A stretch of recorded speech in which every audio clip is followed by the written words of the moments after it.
कुछ लोग दूसरों की भलाई करते रहते हैं लेकिन कभी दिखाते नहीं। ऐसे लोगों की वजह से इंसानियत आज भी जिंदा है। मैं खुद से ही सोच रहा था, परसों ही सोशल मीडिया पर आया वह मैसेज मेरे दिमाग में जबरदस्त उलट पुलट मचा रहा था। अनजाने में मैं भूतकाल में चला गया। शायद 14 साल पहले की बात होगी। वो सैटरडे का दिन था। मैं 4 बजे हमारे एड एजेंसी से बाहर निकला। हमारी एड एजेंसी में सैटरडे को दोपहर के बाद पार्टी शुरू होती थी, वो भी हमारी ऑफिस की तरह से। अभी भी पार्टी का माहौल बन रहा था। मैं मेन डोर से बाहर निकला ही था कि पीछे से दौड़ता हुआ प्रज्योत मेरे पीछे पीछे आया। क्या तू भी? हम सब इतना मस्त टिपी करते हैं, तो अकेला कल्टी मारता है।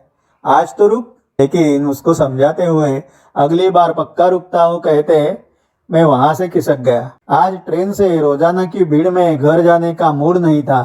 टैक्सी में बैठते हुए कहा सायंस सर्कल। बाहर के दृश्य देखते देखते सायंस सर्कल आ भी गया। मैं उतरा और टैक्सी का किराया दिया और बस के लिए पैदल आगे निकल पड़ा। दरअसल रास्ते में माटुंगा उतरकर मद्रास कैफे में रसम वड़ा खाने का मेरा इरादा था, लेकिन लंच देर से होने के कारण ज्यादा भूख भी नहीं थी। मैं सर्कल से आगे आ ही रहा था कि बगल की गली में मुड़ने वाली गाड़ियां पीछे से आती देखकर मैं थोड़ा रुक गया। तभी फुटपाथ के बगल के मेन रोड से जोर से कर कर ब्रेक लगने की भयानक आवाज आई। मैंने मुड़कर देखा। सामने जो दृश्य दिखा उसे देखते ही मैं पुतले की तरह स्तब्ध हो गया। फुटपाथ के बगल वाली लेन से जा रही एक आलीशान कार के जोर से लगे ब्रेक की वो आवाज थी। 2 स्कूली छोटे बच्चे वह बड़ा सा रास्ता क्रॉस करने के लिए तेजी से दौड़ रहे थे। वे बिल्कुल इस तेज रफ्तार गाड़ी से टकराने वाले ही थे कि तभी ड्राइवर ने कुशलता से ब्रेक लगाया था। लेकिन वह इतने पर ही नहीं रुका। बगल की दाहिनी लेन से पीछे से एक तेज रफ्तार बेस की बस आ रही थी। यह उसने बगल के शीशे में देखा होगा। वह झट से गाड़ी का दरवाजा खोलकर चीते की फुर्ती से दौड़ा, उन छोटे बच्चों की ओर झपटा और दोनों को गर्दन से पकड़कर पीछे खींच लिया। पीछे से आकर वह बेस की बस तेजी से निकल गई। बस कुछ पलों की देरी हो जाती सोच भी नहीं सकता था मैं। बच्चे बिल्कुल 6-7 साल के थे। स्कूल का यूनिफॉर्म, पीठ पर बड़े बड़े बस्ते।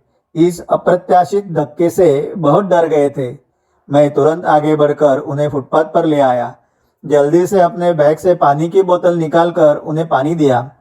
वे दोनों छोटे बच्चे मुझसे कसकर लिपट गए, बहुत डरे हुए थे। रास्ते में बीच में अपनी तेज रफ्तार गाड़ी को जोर से रोककर इन छोटे जीवों की जान बिल्कुल अपनी जान की बाजी लगाकर बचाने वाला वह ड्राइवर गाड़ी स्टार्ट करते आगे बढ़ने वाला था कि तभी मैंने उसे हाथ से इशारा करते हुए रोक दिया। दरअसल वह गाड़ी किनारे ले रहा था। यह मुझे बाद में समझ में आया। उसने भी आ रहा हूँ ऐसा हाथ से इशारा किया। फिर बाई ओर की गली में पार्किंग की जगह देखकर गाड़ी लगाकर वो आ गया। शायद 25-27 साल का होगा। हाई फाई, बहुत स्मार्ट, शायद गुजराती। फिर मैं उन छोटे बच्चों को लेकर बगल के स्नैक सेंटर में गया। उनके लिए जूस ऑर्डर किया। अभी भी वह बहुत ही डरे हुए थे। उस स्मार्ट युवक से पूछा तो वह बिल्कुल सहजता से बोला, मुझे ब्लैक कॉफी। कुछ बहुत बड़ा हुआ है या अभी अभी हो गुजरा है, इसका लेश मात्र भी उसके हावभाव में दिख नहीं रहा था। फिर बच्चे जूस पीते रहे। उन्हें सहज करते हुए मैंने पूछा, तुम्हारा स्कूल कौन सा है और रहते कहाँ हो? वे सामने सायन कोलीवाड़ा इलाके की किसी सोसाइटी में रहते थे। फिर उनमें से एक ने बताया, वैसे तो मेरी मम्मी आती है रोज पिक करने, लेकिन आज कहीं दिखी नहीं, तो वेट करते हम लोग निकले। सोचा आज पैदल ही जाएंगे। मैंने तुरंत उसकी मम्मी का नंबर उससे लिया, उन्हें फोन लगाया। स्कूल बाएं हाथ की गली से अंदर ही था। उन्होंने फोन उठाया। मैंने बिल्कुल संक्षेप में हुई घटना बताते हुए दोनों बच्चे एकदम सही सलामत है, उनको मामूली खरोच तक नहीं आई है, यह बता दिया। वह सुनकर वे बोले, बालाजी की बड़ी कृपा हुई है हम पर। बस सिर्फ 2 ही मिनट में मैं वहां पहुंच रही हूँ। मैंने सामने से उन्हें तेजी से आते देखा और जल्दी से आगे बढ़कर उन्हें स्नैक सेंटर के बाहर ही मिला। कहा, चिंता की कोई बात नहीं है, लेकिन बच्चे थोड़े डर गए हैं, प्लीज उन्हें अभी डांटना मत।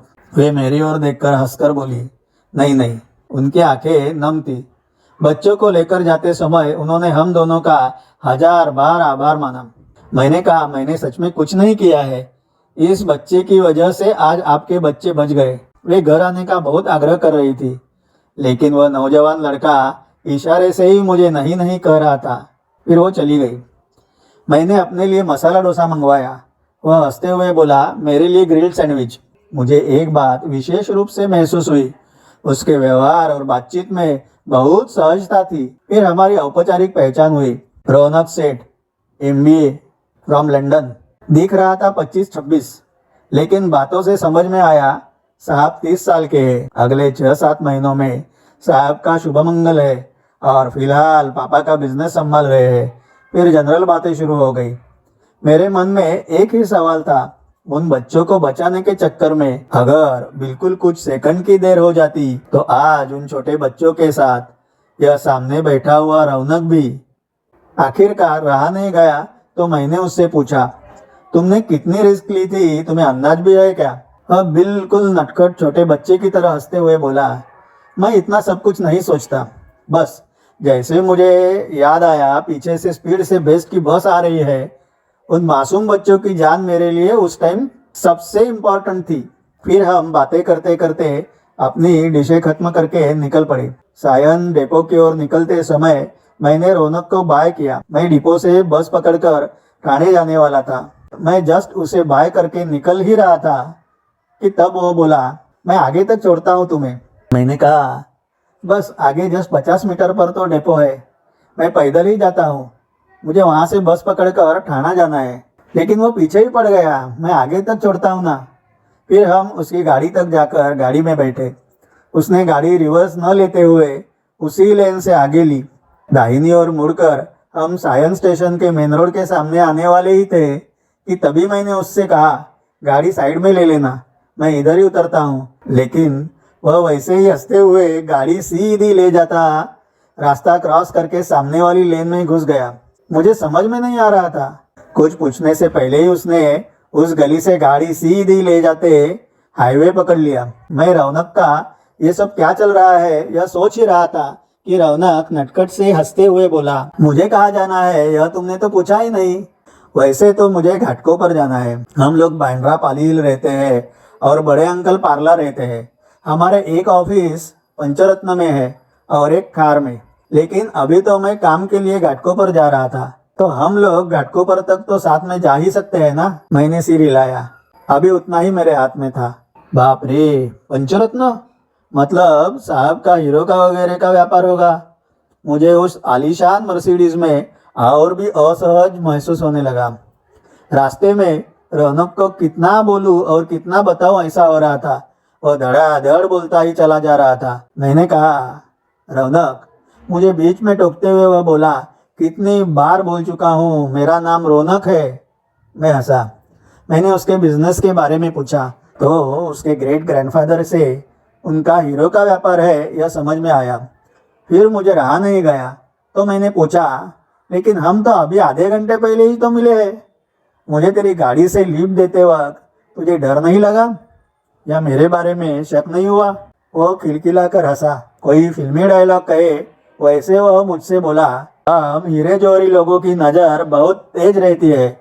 हमें असली और नकली की पहचान एक झटके में हो जाती है। हम दोनों भी उसके उस फिल्मी डायलॉग पर खुलकर हंसे। लेकिन कुल मिलाकर आज विधाता ने मुझे उस पार्टी से तो छुटकारा दिया ही था, लेकिन अप्रत्याशित रूप से एक सच्चे भारी रत्न मतलब प्रेशियस डायमंड से मुलाकात करवा दी थी।